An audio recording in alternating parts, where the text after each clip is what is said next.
Zam-zam yang selalu diminati jemaah saat datang ke Masjidil Haram, mereka bisa minum sepuasnya secara gratis.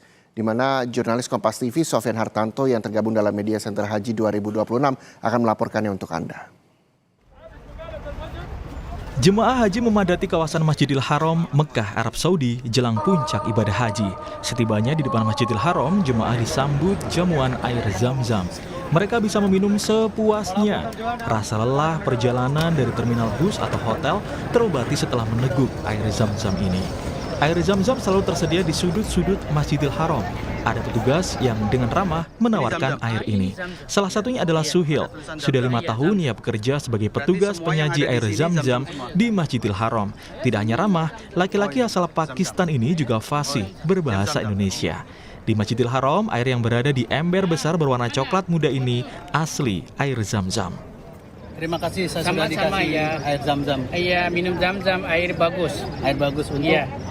Suhid, nama Suhid. Iya, kerja minum Zam-zam. Iya. 5 tahun. 5 tahun kerja di sini minum Zam-zam? Iya, minum Zam-zam baru ya. Sehari berapa botol yang kita Iya, botol bagikan? boleh ya, sedikit botol boleh ya. Minta pakai botol boleh? Botol ya, 8 boleh ya. Air Zam-zam memang selalu diminati jemaah. Tidak jarang air ini dijadikan oleh-oleh sepulang haji.